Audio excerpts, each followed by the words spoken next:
Começou, gente, mais um programa do Barro. E hoje, pela primeira vez, estou fazendo uma coisa aqui com duas pessoas ao mesmo tempo. Raramente isso acontece aqui, né? E são dois caras inteligentíssimos. Então eu sei que a coisa vai ser muito séria aqui. A gente vai tratar de um assunto muito interessante, principalmente para você que gosta muito de estudar e principalmente judaísmo, né? Vocês vão tirar um monte de dúvida aqui também. Vocês vão entender. Hoje eu estou aqui com o Mirra. É isso? Muito Falei prazer. certo? Mirra? Isso aí. Mirra. Muito prazer conhecê-lo, viu? Muito obrigado. Muito obrigado. Você atravessou a cidade para chegar aqui, né? Passou Samaria, Judéia e o... Quase isso. E chegou, né? Mas vai valer a pena. Claro que vai, com certeza. E o Flávio também, mais uma vez, aqui com a gente. O Flávio está aqui com a gente hoje para poder conversar. Eu falei mais uma vez, né? Isso quer dizer que você venha no futuro. E aí, o Flávio está aqui também para poder falar com a gente. Muito obrigado, vocês dois sejam muito bem-vindos. Eu sei que tem muita coisa interessante para a gente conversar. O primeiro ponto, às vezes a gente se refere falando a Torá ou o Torá. Começando com você, hoje a gente vai falar mais sobre isso mesmo, que eu vi que aquela live foi bem interessante sobre isso. Como que eu posso me referir exatamente a isso? Está errado eu falar a Torá ou o Torá? Você está se referindo a saber se a Torá é gênero masculino ou feminino? Acaba soando assim, né? Acaba soando desse jeito. Feminino. Torá Hakdoshá. Torá Hakdoshá não é Kadosh, Kadoshá. Então é a Torá. A Torá. Então já começa por aí, tá vendo? Vamos tirando as dúvidas, vamos mandando já aí no chat. E hoje, o estudo em si da Torá é uma coisa que é muito aberta assim, ao público ou tem uma coisa específica? Olha, só para quem realmente quer.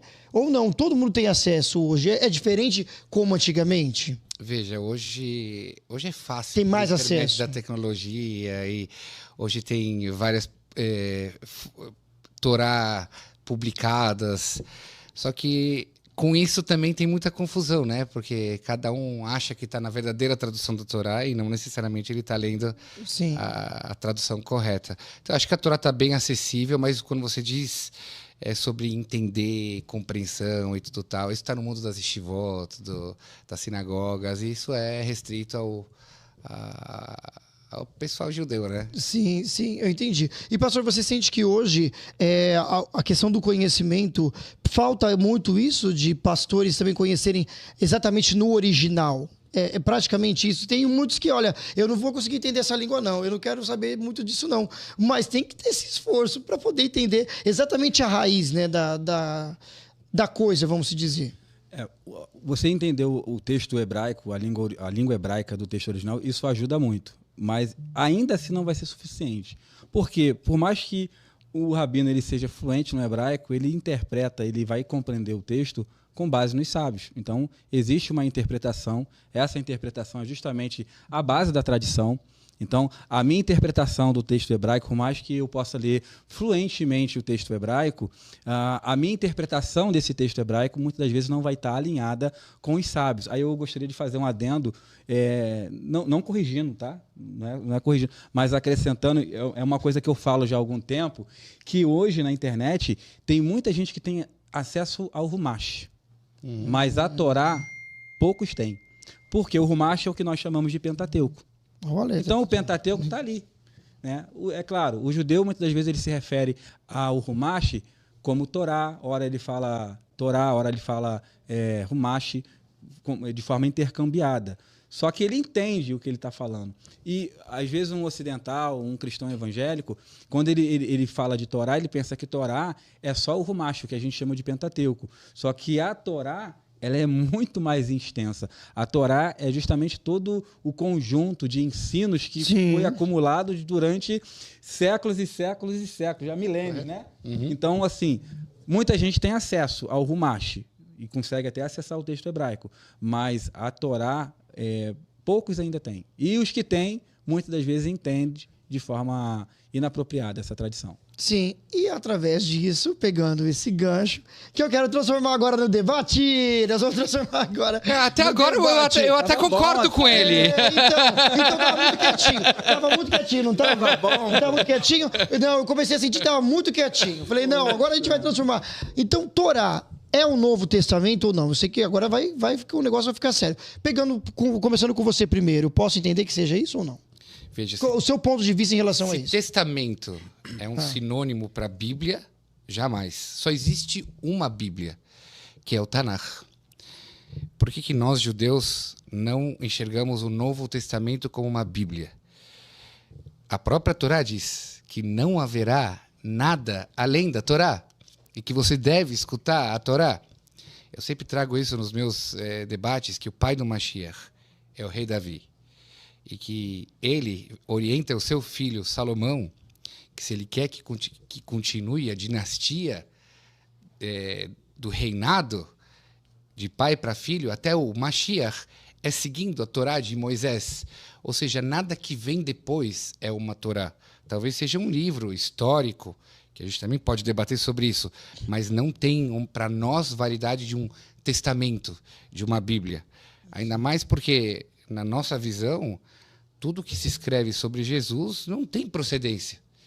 Veja, quem escreveu os evangelhos não viu Jesus. Como em cima disso dá para dizer que é uma Bíblia? Paulo é o indivíduo que mais cristianizou Jesus. Paulo não viu Jesus. Estou errado?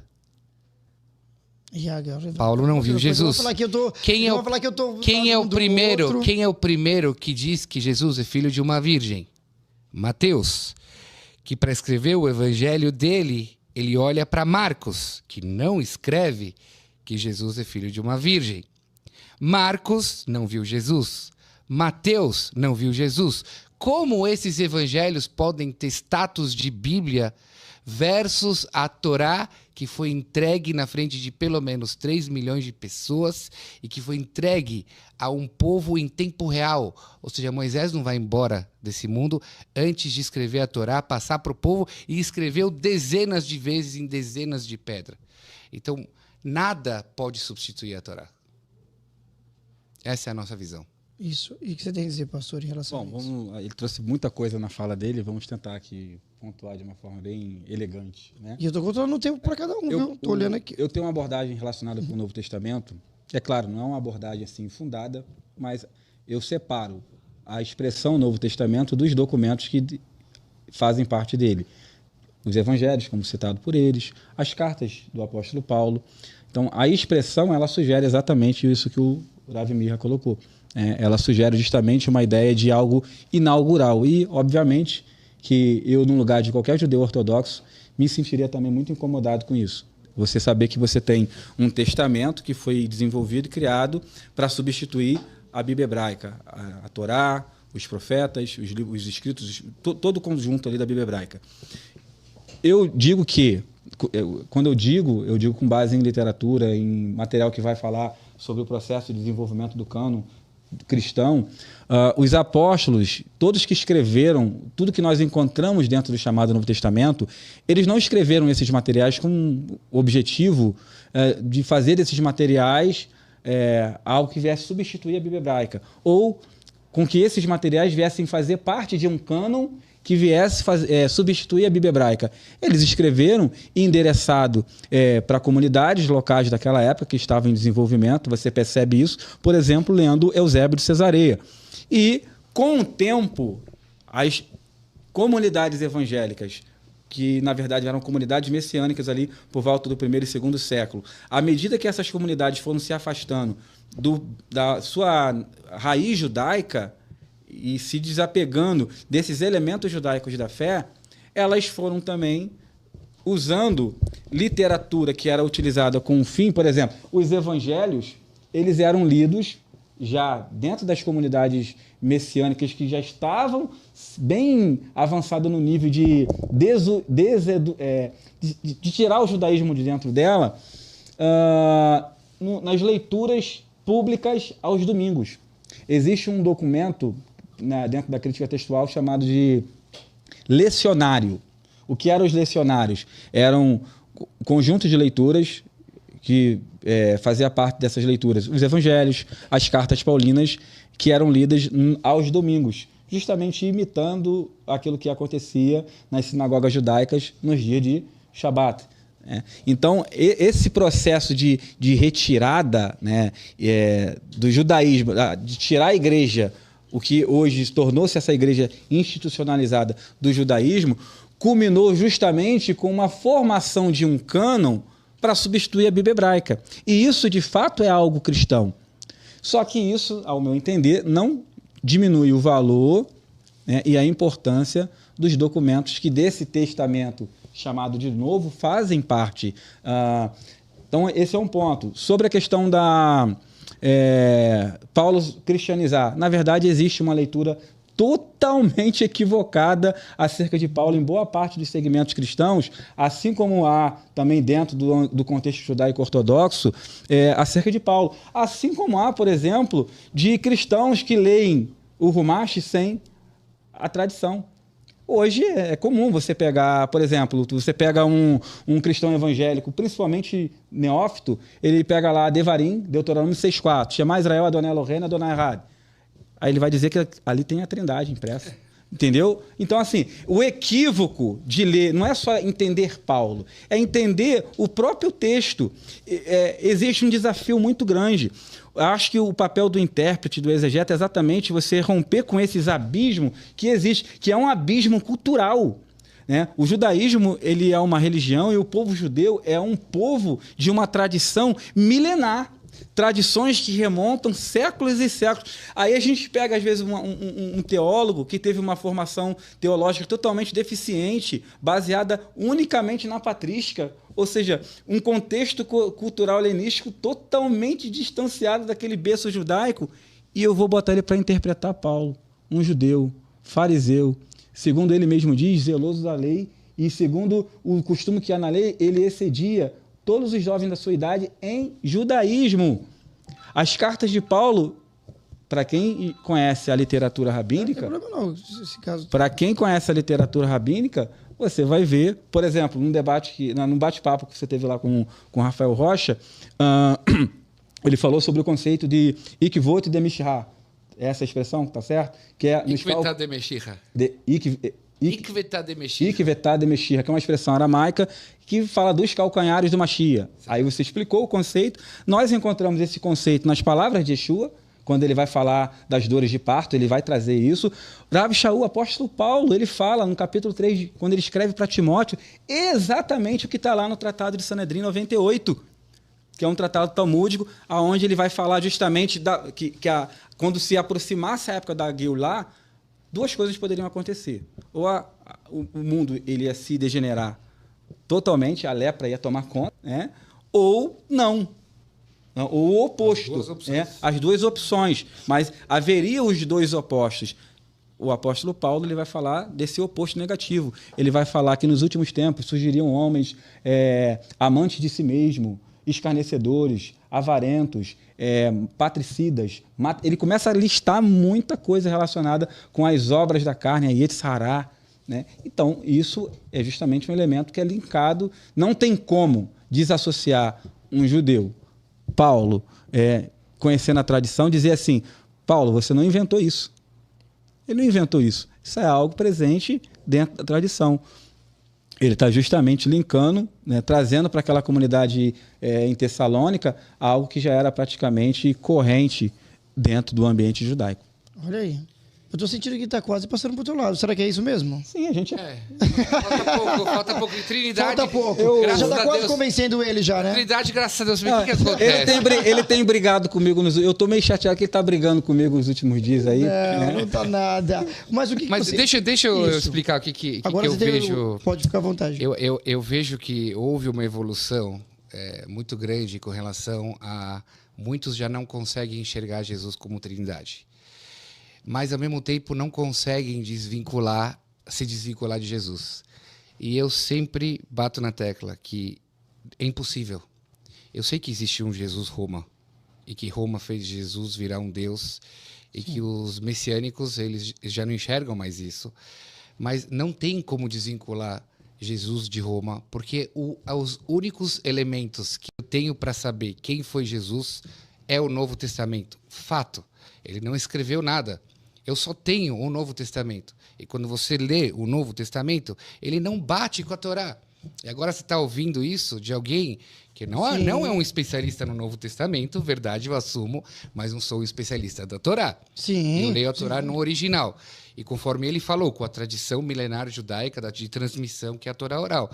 Mas eu também ando lendo o Novo Testamento e eu não tenho o Novo Testamento Kurashi, eu não tenho o Novo Testamento com interpretação de procedência, ao ponto desse que fala, olha, é uma transmissão fiel. Não, eu tenho o Novo Testamento conforme existe hoje o Novo Testamento, venho lendo várias versões de Novo Testamento e nenhuma casa com a Torá. Então, a gente está faltando informações, ou não? Não, na verdade, os ensinamentos não batem, as cartas de Paulo não bate com a tradição milenar judaica, os evangelhos não batem, assim, dizeres como eu e Deus somos um, ninguém vem ao Pai senão é o Filho, o homem é o Senhor do Shabat, são frases que não batem com a Torá e não batem com a tradição milenar judaica. É interessante que você falou, Mira, que quando Yeshua fala que ele não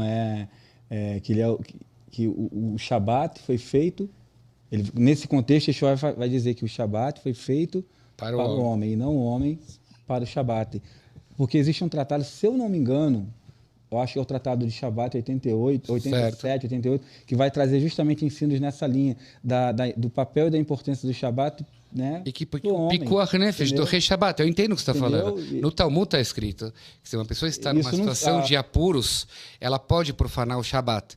Só que a forma de dizer no Talmud é muito clara, né? Quando a pessoa está num Pikuach Nefesh, que significa apuros, então ela pode, nada vence Pikuach Nefesh. Só tem 3 pecados capitais que um judeu ele não vai fazer em troca de nada, né? Que são os 3 pecados capitais, Avodazara, Guilera, Yot Fichudamim. Isso aí. Pecados voltados à sexualidade, assassinato, que era. ou a idolatria. Quer dizer assim, com esses 3 pecados, a gente morre... É inegociável. É inegociável. A gente morre e não faz o pecado. O Shabat não está nessa configuração. Ou seja, se uma pessoa está em perigo, ela profana o Shabat e vai salvar a sua vida. Só que isso não é a mesma coisa que dizer o homem é o senhor do Shabat. Não, e também ele é o senhor, ele se coloca como o senhor do Shabat. É uma frase que, na nossa visão, herégica, como se diz. Não se ele for o Mashiach. Então, aí entra a questão de crer ou não. Aí acontece. Para nós, a figura de Jesus é uma figura muito incerta. Quem foi Jesus exatamente?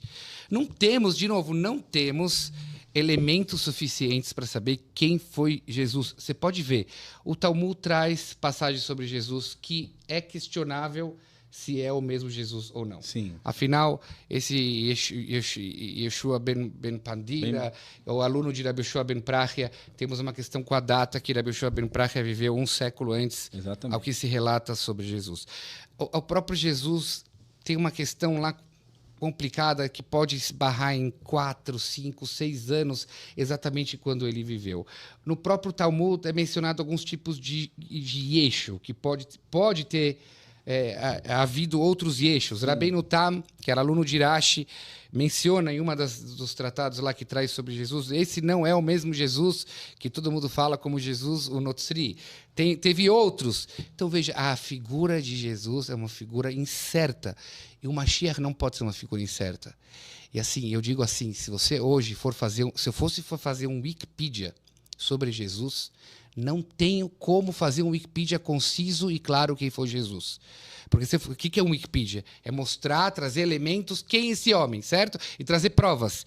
Eu vou ter que fazer um Wikipedia que diz que Jesus é o Deus do Bereshit. Eu vou ter que trazer nesse Wikipedia que Jesus é 2, porque tem gente que acha que Jesus é 2. Eu vou ter que trazer que Jesus é 3, porque tem gente que acha que Jesus é 3. Eu vou ter que trazer que Jesus é o Mashiach, porque tem gente que acha que Jesus é o Mashiach. E eu vou ter que trazer que Jesus é literalmente um judeu desvirtuado, que é a nossa visão. Ele saiu do caminho, como vários judeus saíram do caminho. Então, uma figura tão incerta não pode ser Mashiach.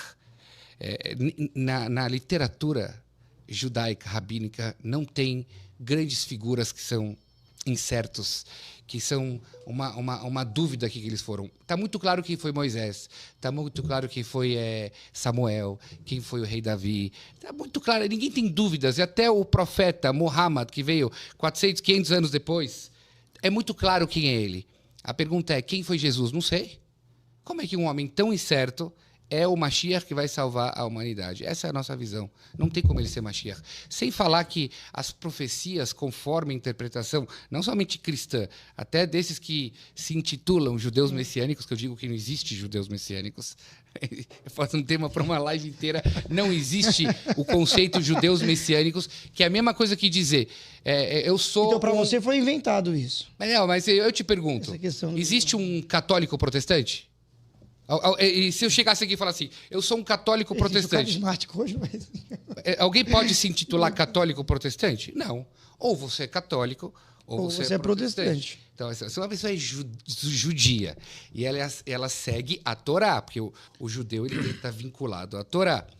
Sim. E ele está vinculado automaticamente à transmissão dessa Torá, que é a Torá oral. Não tem como ele se intitular messiânico, afinal, mesmo os judeus que lá no século I acharam Jesus o Mashiach, depois que ele morreu, acabou isso.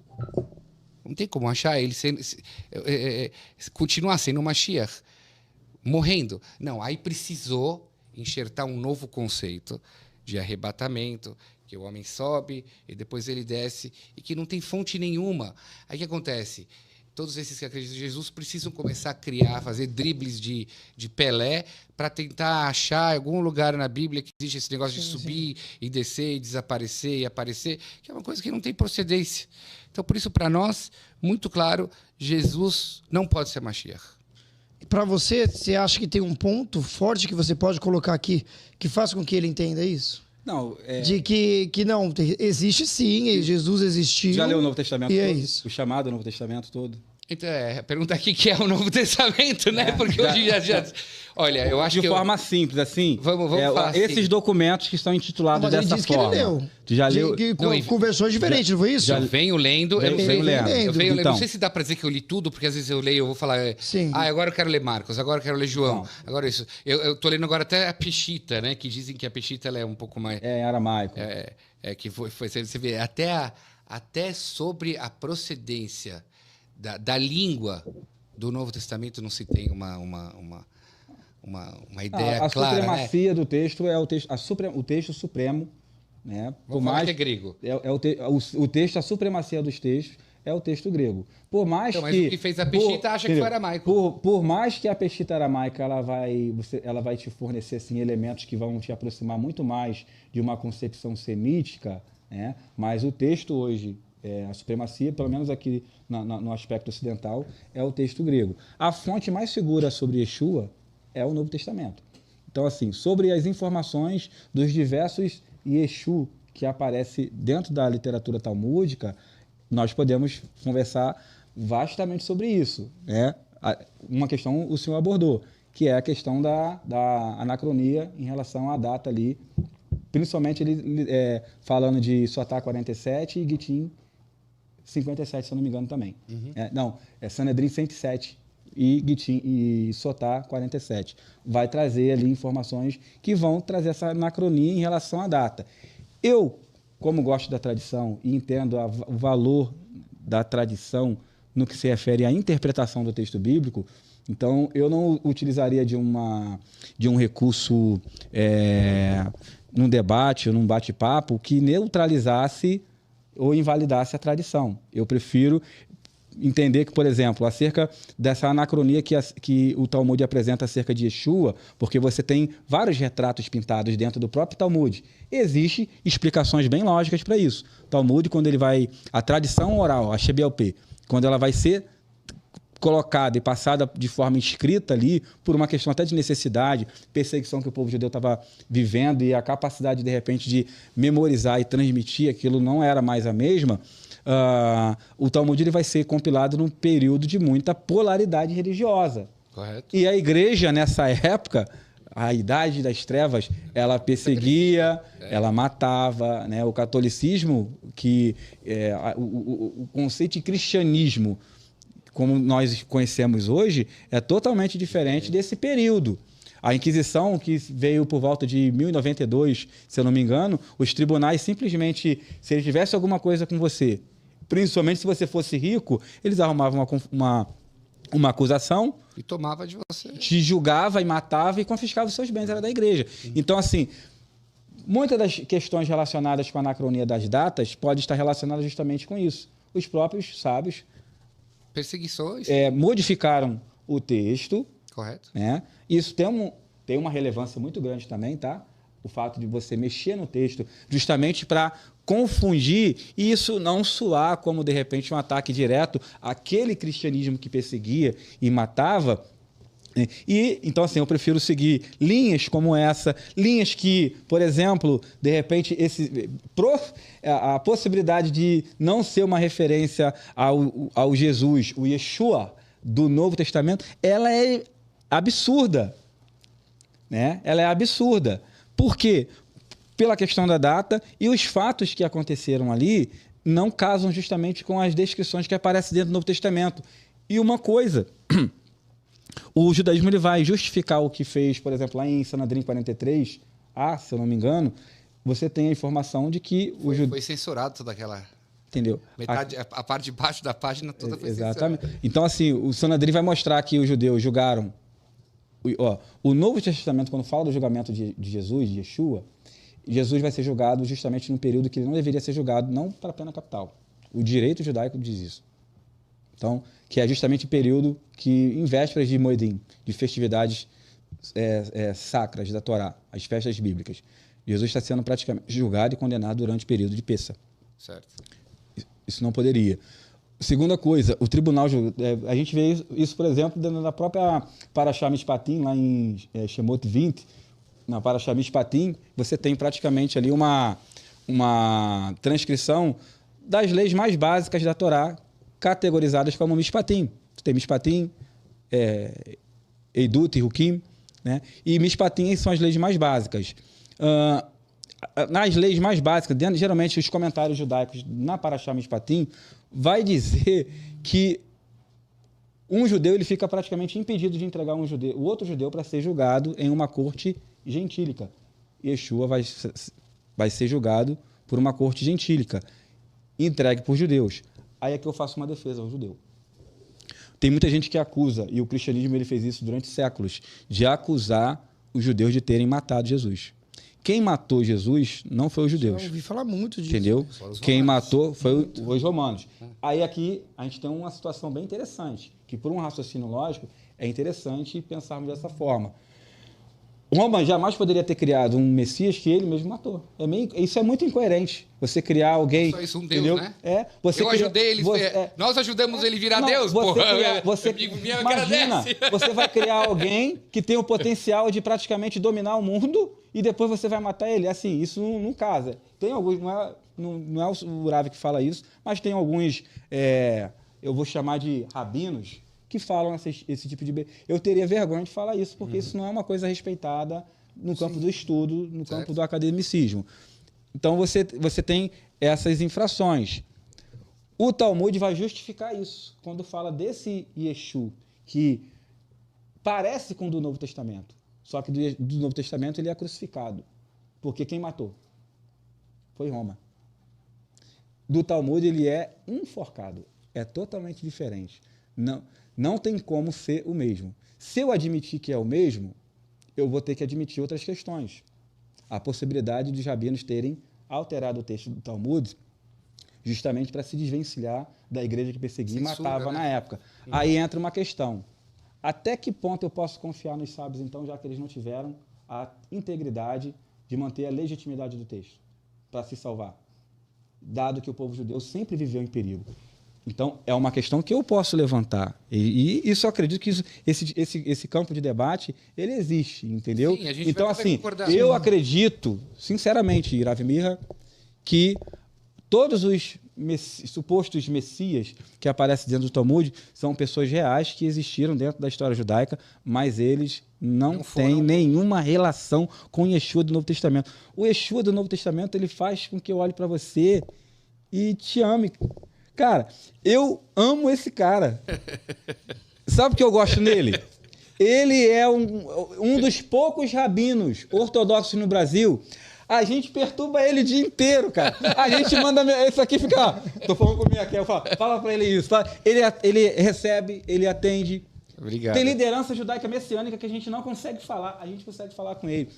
Tem rabino que fica rasgando seda na tua frente e por trás ele não fala nada disso que o Mirra falou aqui.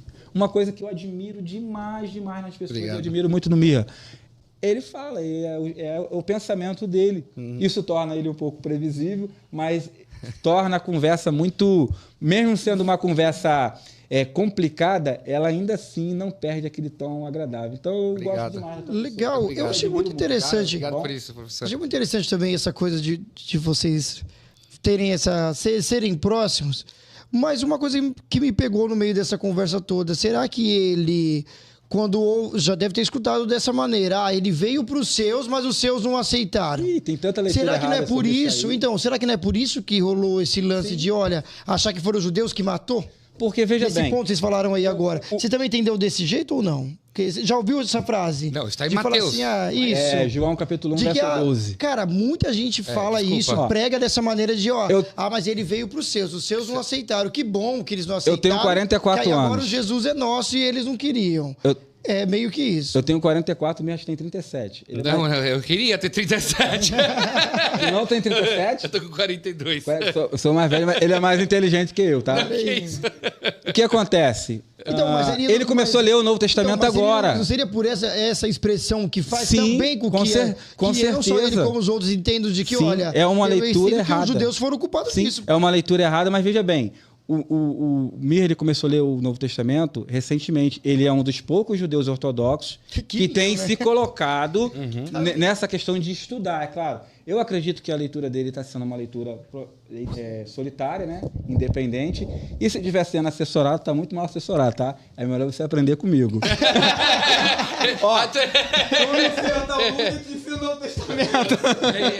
Mas aí que eu queria entender, se eu pego um Novo Testamento, Almeida, por exemplo, Bíblia Almeida, que tipo de interpretação dá para ter em cima do que está lá? A Bíblia Almeida já passou aí sei lá quantas correções, agora tem a corrigida, tem a atualizada, assim, o que já dá mais para interpretar? Por incrível que pareça, a versão Almeida, ela tem várias edições corrigidas, né? Por ser versão Almeida corrigida e atualizada. Mas ainda é uma das melhores traduções que tem. É claro que quando você compara a Almeida com o texto hebraico e com o auxílio dos sábios, cara, não tem como. Mas você encontra, por exemplo, tu pega... Esses dias eu estava conversando com um evangélico da presbiteriana. Aí conversávamos, ele rebentando a Torá, né, falando da lei, e eu defendendo a Torá com ele, e eu peguei e falei com ele o seguinte: existe uma leitura equivocada, explicando. Aí eu citei Êxodo 20, onde o texto, nas versões em português, boa parte delas vai dizer assim: essas são as leis que lhes proporás. Aí eu falei assim: poxa, o que é propor alguém? É como só, se vocês quiserem, escolhe aí, faz isso. Como é que está o Êxodo 20 em hebraico lá? Tu lembra de cabeça? Ele é Hukim, Mishpatim. Você tem a expressão ali, essas são as leis que lhe proporás. Você tem a expressão tacinha ali, que é por, colocar, estabelecer. Ele é Hukim, Mishpatim, então, é ordem, não é? Acho que é o capítulo 21. Capítulo 21. Não tenho isso de cor. Mas não é propor, é ordenar. É estabelecer, é ordenar. Isso, entendeu? Então, o que acontece? Você tem uma tradução que realmente vai sugestionar o leitor. Olha aí, Guilherme. Pô, Moisés está propondo a gente para praticar aqui as leis do Sinai. Não tem nada a ver. Entendeu? Então, assim, aí você tem uma leitura do hebraico, você vai ter uma mentalidade um pouco mais aproximada, tipo assim, pô, não é isso aqui. Você vai se aprofundar, de repente, lendo obras judaicas como Urashi, que é praticamente um pilar dentro do judaísmo no que se refere à interpretação, e ainda no nível de um pichat muito profundo, né? Que ele vai usar hebraico, gramática hebraica profunda. Certo. Então, assim, existem leituras equivocadas como essa de Shemot, que já levam há muito tempo. Isso, né? E que provoca esse tipo de ideia. Aí a pessoa abre o Novo Testamento já com várias ideias pré-concebidas dentro do cristianismo. Rav Mirra, eu já fiz muito simpósio e palestra para pastores, desconstruindo exatamente uma visão totalmente antissemita dentro do cristianismo. A gente já faz isso há algum tempo já, de pessoas que tinham uma leitura totalmente errada. E eu já fiz 6 horas de palestra direto com um intervalo só para parar, beber água, tomar café e voltar de novo. E no final o pastor fala assim para mim, os pastores, fala assim, cara, eu falo assim, vocês têm alguma pergunta para fazer? Se estiver dentro da minha capacidade, eu respondo. Eu queria não ter te ouvido. O porquê? Porque agora a gente vai ter que mudar tudo. Entendeu? Uau. Muitos desses processos de ensino na igreja que você chama, ele tem... Ou igregoga, um dos dois. Eu estou definindo ainda qual que é a melhor definição. Ele tem dom para criar uns termos, né? Já percebi que ele tem. Pastor Bino. Pastor Bino. Essa do Pastor Bino aí foi... Muitos desses Pastor Bino... Pastor Bino? Não. Tô brincando. Ele não se denomina rabino, ele não faz se passar rabino. Entendeu? Ótimo do Pastor Bino, gostei. Esses caras são complicados, você me entende? Eles são complicados, cara. Eu acho que hoje, dentro do meio religioso, cristão e messiânico, eu sou uma das poucas pessoas que me posiciona muito contra isso aí. Essa questão de você tem liderança hoje judaica messiânica que se recebe o título de rabino. Eu sou chamado de Ravi, eu não sou Ravi. E eu falo isso, eu estou muito longe de um conhecimento de um Ravi. E eu vejo pessoas que aceitam o título de Ravi. E tem aquele que se auto-intitula Ravi. E o camarada nunca fez uma yeshiva. E qual foi? Você não conhece o Ravi que deu o Semirá para ele. A gente quer ver o Ravi. Quem foi deu o Ravi? Existe, Rabino Mirra, um rabino que fica de mal com o seu mestre, o seu mentor? Tipo, quem te deu a Semirá? Israel fez Semirá. Quem te deu a Semirá? Você recebe a Semirá dentro de um Beit Din, no caso, e tem uma autoridade halakha que te transmite isso. Correto. Mas imagina se a pessoa fosse tipo um pai para você, um amigo. Haveria a possibilidade de você manter o seu rabinato ficando de mal com esse rabino? Pelo contrário, isso fere totalmente a ordem da hierarquia. A ética judaica, exatamente isso que a gente fala. E a gente vê isso no meio judaico-messiânico. Então, assim, eu estava falando isso com o meu amigo aqui, o que me acompanha, a gente tem trabalhado junto nesse movimento. E há 4 meses atrás, eu falei assim, num podcast que eu participei, que o senhor vai participar também, já foi convidado para estar lá. A gente vai forçar uma mudança dentro das bases do movimento messiânico. Eu falei que a gente ia forçar, está acontecendo e vai acontecer. E uma dessas mudanças é exatamente isso. Pessoas que aceitam nós temos pessoas que se autotitulam Ravi, ou que recebeu até uma Semirá de Ravi, e ele hoje não tem relação nenhuma com o rabino que supostamente deu a Semirá para ele. Então, eu não acredito nisso. Então, eu sou a favor de nós falarmos para a nossa bolha. Eu vejo muitos problemas dentro da ortodoxia judaica, mas eu não tenho autoridade para falar para ela. Não tenho. Porque eu vou tacar pedra no telhado do Mirra. Entendeu? Agora a gente conversa. Mas é óbvio que todo segmento tem seus problemas. Na ortodoxia também tem seus problemas. Mas a ortodoxia, hoje, é a linha mais pura que se tem desses que mantiveram a tradição milenar. Então, assim, muitas vezes cristãos, eles me colocam na parede, você fica falando de procedência, um livro aí que apareceu depois que Jesus, e pode ser que teve telefone sem fio. Mas a tradição milenar da Torá oral, ela também pode ter sido um telefone sem fio. Então, essa é a pergunta que fazem para mim. E a resposta que eu tenho para isso é que a tradição de transmissão da Torá oral, ela é tão rígida, que, assim, um rabino que podia falar alguma coisa que fosse diferente do seu mestre, sem respeitar a hierarquia, ele era jogado fora. O Talmud não poupa. Assim, podia ser um super ultra rabino. Se o que ele fala não procede, não tem provas, o cara era jogado fora. Por isso que a tradição oral é a mais... Tá bom. Sabe o que? Eu já aceito que eu sou um telefone sem fio. Eu não tenho problema com isso. O meu telefone sem fio está mais conectado do que os outros telefones sem fio. Essa é a forma que eu enxergo. Até desculpa a gente interromper vocês, mas infelizmente a gente vai ter que parar por aqui. Porque teremos a parte 2 de tudo isso. Mas vocês vão ficar conectados com a gente até a próxima. Mas eu entendi o seu ponto de coisa. Vocês criaram um triplex na cabeça da gente aqui hoje. Triplex mesmo. Não, você criou um triplex aqui agora. E achei muito legal essa coisa também ser muito respeitoso, né? Quero muito agradecer vocês aqui.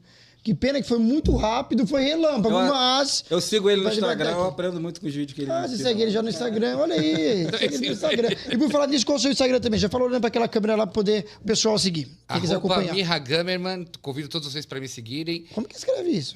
Mirra, M-I-C-H, Mirra. Se botar Mirra já aparece. Já. Mirra, não é Mirra. Mirra, C-H. Meu nome é Michel, então tira o EL, né? Que é só nome de passaporte, coloca Mirra Gamerman. M-I-C-H-A-G-A-M-E-R-M-A-N. E antes de você ver os meus vídeos, eu quero dizer que eu sou paz e amor. Mas eu defendo, claro isso, eu defendo a Torá com unhas e dentes. Para mim, assim, tem que falar, vai falar de religião, tem que falar com procedência, tem que provar o que você está falando. E aqueles que começam a bagunçar e tudo tal, vocês estão na minha mira. Eu não tô não, né? Não. Passa no seu Instagram também, de saideira. Meu Instagram é FlávioTeles, @40. Então nos segue lá também. Colocamos... O Teles é com 2 L's, não, né? Teles com 2 L's. Né? Então, e o canal no YouTube, que é o Orra Torá. É onde a gente fala de escritura dentro de uma perspectiva judaica. Às vezes a gente fala de coisas práticas que acontecem dentro do movimento mesmo. Então, Orra Torá no YouTube. É isso. Gente, esse foi mais um programa do Barró especial, super especial. E foi isso, não sei nem o que dizer, mas vai ter a parte 2. E a parte 2 vai ficar 3 horas mesmo. Aí vai ser 3 horas de verdade, viu, Guilherme? Tem muita coisa ainda para poder a gente conversar. Muito obrigado mesmo. Muito obrigado. Vou trazer um papel e vou ficar anotando as coisas que ele fala. Mas a gente tem que fazer isso. Assim, nos debates eu sempre faço isso. Porque às vezes a pessoa fala muito, aí você começa a perder o fio da meada. Tem que escrever para não perder nada. É isso, obrigado, valeu. Show. Cara,